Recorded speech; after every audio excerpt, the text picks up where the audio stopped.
اور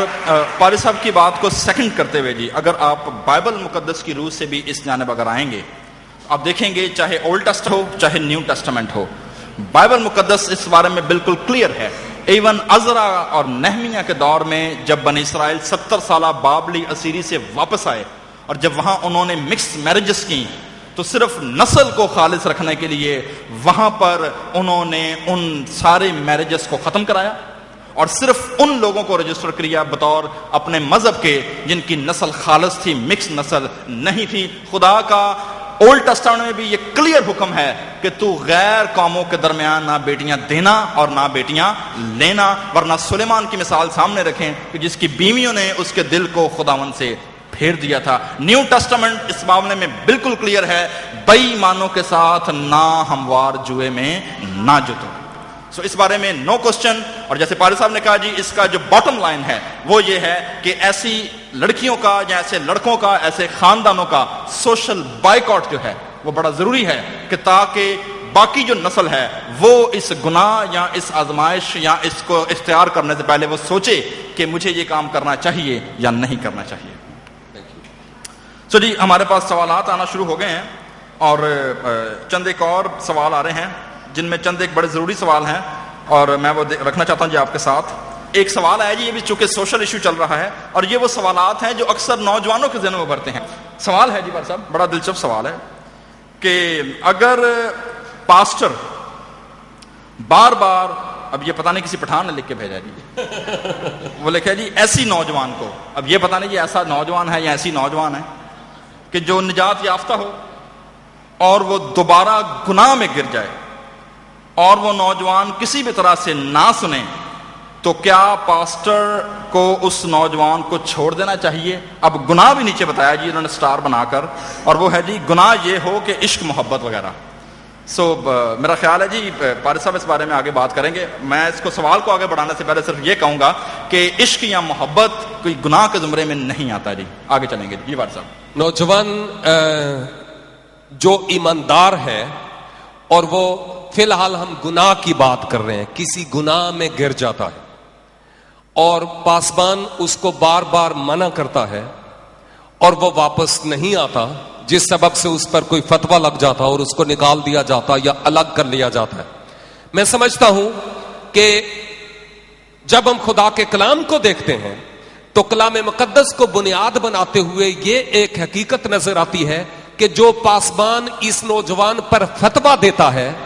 وہ بھی اپنا ہاتھ کھڑا کر کے یہ نہیں کہہ سکتا کہ میں فرشتہ ہوں. ہاں جی، کوئی ایسا پاسبان، کوئی ایسا شخص، کوئی پوپ بیشپ اس دنیا میں نہیں ہے جس کی ذات میں کسی نہ کسی طرح کی کوئی کمی نہ ہو. ایک لحاظ سے ہم یہ کہہ سکتے ہیں کہ کوئی ایسا شخص ہے نہیں جو یہ کہے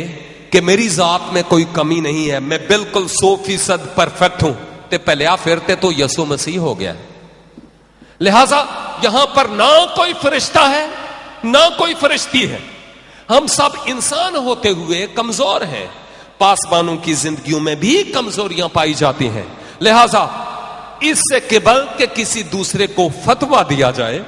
ہمیں ذاتی طور پر فتویٰ قبول کرنے کی ضرورت ہوگی. لیکن ساتھ ہی ساتھ میں یہ بھی کہوں گا کہ اگر کوئی نوجوان کسی گناہ میں گر جاتا ہے تو نوجوان کے لیے ایک مشورہ خدا کے کلام میں یہ ہے، پہلا یوحنا پہلا باب اور اس کی 9 آیت، وہاں لکھا ہے اگر کوئی اپنے گناہوں کا اقرار کرے اور اپنے گناہوں سے توبہ کرے اور خدا کی طرف رجوع لائے تو خدا اس کے گناہ کو معاف کرنے میں سچا اور عادل ہے. یعنی وہ معاف کرتا ہے. وہ خدا کی طرف رجوع لائے اور اس کی توبہ حقیقی توبہ ہو تو خدا معاف کرنے کے لیے تیار ہے. لیکن اگر بار بار اس گناہ میں نہ گرے تو، اگر بار بار گرتا ہے تو اس کا مطلب ہے کہ نجات کا کام جب اس کی زندگی میں ہوا تو اس وقت اس نے صحیح طور پر اس کام کو ہونے ہی نہیں دیا، اس کا آپریشن صحیح طور پر نہیں ہوا تھا. اس لیے ضروری ہے کہ وہ جب کبھی گر جائے تو پھر باپ کے پاس ہمارا ایک مددگار موجود ہے جو ہماری شفاعت کرتا ہے، اور جب بھی ہم آنسوؤں کے ساتھ اپنی کمزوریوں کا اس کے حضور اقرار کرتے ہیں وہ ہمیں قبول کرنے کے لیے بالکل تیار ہے. اور اس کی بہترین مثال مصرف بیٹے کی ہے. کس طرح سے باپ نے اس کو قبول کیا, ویسے ہی خدا باپ ان مصرفوں کی راہ دیکھتا ہے جو سائیڈ ٹریک لے لیتے ہیں اور وہ گر جاتے ہیں, اور خدا چاہتا ہے کہ ان کو وہ واپس لائے. اور جب خدا کسی کی ہلاکت نہیں چاہتا, جب خدا سب کے لیے یہ چاہتا ہے کہ وہ اس کی طرف رجوع لائیں, تو پھر ہم کون ہوتے ہیں ان کو دھتکار کر دبکا مار کر نکالنے والے. یہ ایک اہم ترین بات ہے. لہذا ہمیں دوسروں کے گرانے کے لیے اور ان کے اٹھیا ناس کرنے کے لیے فائز نہیں کیا گیا, بلکہ خدا نے ہمیں اس لیے رکھا کہ جو گرے ہوئے ہیں ان کے لیے بحالی ہو اور ان کو اٹھایا جائے, اور خداوند کا نام ان کے وسیلہ سے جلال اور عزت پائے. گویا توبہ کے ذریعہ سے بحالی اور ریسٹوریشن کا ایک طریقہ ہے. یہ نوجوان خداوند سے پھر سے رابطے میں قائم ہو سکتا ہے. اچھا, یہ جو سوال آیا ہے جی, یہ میں اس کو جس انداز سے سمجھ سکوں, اگر میں تھوڑا سا اس میں ایک چیز ایڈ کر دوں, وہ یہ ہے جی کہ سوال کی نوعیت کے مطابق ہے ایسا نوجوان جو ایک تو نجات یافتہ ہو جی, اس کی جو ہے نجات اس کی سیکیور ہے, اور وہ گناہ میں گر جائے اور کسی طرح بھی نہ سنے, اور گناہ یہ ہو کہ عشق محبت وغیرہ. اب یہ سوال یہ پیدا ہوتا ہے جی کہ یہ جو عشق محبت ہے, کیا یہ ایک کے ساتھ ہے اور وہ سیریس ہے اور واقعی شادی کرنا چاہ رہا ہے, کہ یہاں صرف وہ ایک اپنا ٹائم پاس کر رہا ہے؟ اگر تو وہ نوجوان نجات یافتہ بھی ہے اور وہ شادی بھی کرنا چاہتا ہے, اور ایک دنیا کے طریقہ کار سے اور سماج کے طریقہ کار سے اگر وہ پراپر اپنے والدین کے رشتہ ہی بھیجتا ہے, تو پھر تو بات سمجھ آ رہی ہے. لیکن اگر وہ ایک گناہ کی حالت میں ہے,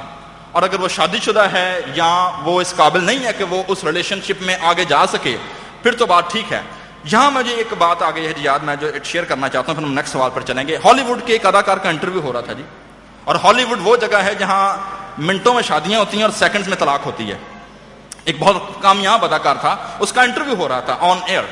اور اس نے جو انٹرویور تھا اس نے پوچھا اس سے جی کہ آپ ہمیں یہ بتائیں کہ آپ نے ہالی ووڈ میں رہ کر, جہاں پر اتنی زیادہ اپورچونٹیز, اتنے زیادہ چناؤ ہوتا ہے, آپ نے کیسے ساری زندگی ایک ہی عورت سے شادی کی اور آپ نے ساری زندگی اسی کے ساتھ نبھا کیا, تو یہ کیسے ممکن ہوا؟ اور اس اداکار کا جواب یہ تھا, اس نے کہا جی کہ حقیقی مرد وہ ہے جو ساری زندگی ایک عورت کو آسودہ کر سکے اور ایک عورت سے آسودہ ہو سکے, ایک کے بعد دوسری, دوسرے کے بعد تیسری. یہ کام تو کوئی کتا بھی کر سکتا ہے. سو پراپر ہیومن بینگ, ایک جو مین ہوڈ ہے, وہ اس بات کی طرف ہے کہ بائبل مقدس جو کہتی ہے کیا اس کے پاس اور ارواح موجود نہ تھیں, کیوں اس نے صرف ایک ہی کو خلق کیا تاکہ خدا ترس نسل پیدا ہو. سو آگے بڑھتے ہیں جی, اور ایک اور سوال ہے جی, یہ سوال آسان ہے جی. اگر کوئی اپنی پسند کی شادی کرنا چاہتا ہو